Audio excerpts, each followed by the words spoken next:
যেখানে দেখিবে ছাই উড়াইয়া দেখো ভাই, পাইলেও পাইতে পারো অমূল্য রতন। কি একটা প্রবাদ আছে না? তো আমি কি আসলে রতন খুঁজতেছি এই ছাই উঠিয়ে? না, এই ছাই উঠাচ্ছি কারণ এখন রান্না করব। যারা মাটির চুলায় রান্না করে তারা সবাই জানেন যে মাটির চুলায় যদি খড়ি দিয়ে রান্না করা হয় তাহলে অনেক বেশি ছাই হয়।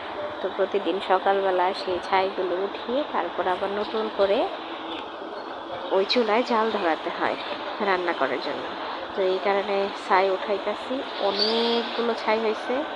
এই ছাইগুলো এখন উঠাবো, কিন্তু এই ছাইগুলো কিন্তু আসলেই অনেক উপকারী একটা জিনিস গাছের জন্য। এই ছাইগুলো একদম ফেলে দেব না, গাছেতে দেব। পাশাপাশি এই ছাই দিয়ে থালি বাসন যদি মাজা হয় অনেক পরিষ্কার হয়, বিশেষ করে কালিয়ালা যদি পাতিল হয় অনেক পরিষ্কার হয়। তো ছাই আসলে সত্যিই অমূল্য। আসলে প্রতিটা জিনিসেরই মূল্য আছে, কিন্তু সেটা সঠিক জায়গায় যদি অবস্থান করা হয় তবেই। এই ছাইটার অনেক মূল্য আছে, কিন্তু সবাই এই ছাইয়ের মূল্য বুঝে না। যারা বুঝে ঠিক সুন্দরভাবে এই ছাইটা সঠিক ব্যবহার করে। সেরকম পৃথিবীর প্রতিটা জিনিসই মূল্যবান, কিন্তু সেই জিনিসটা যদি সঠিক জায়গায় থাকে তবেই সেই জিনিসটা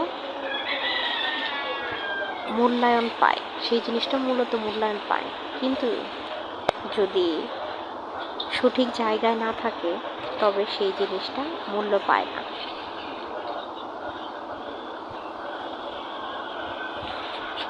তো ছাই উঠানো প্রায় শেষের দিকে, এখন ফেলে দিয়ে এখন রান্না করব।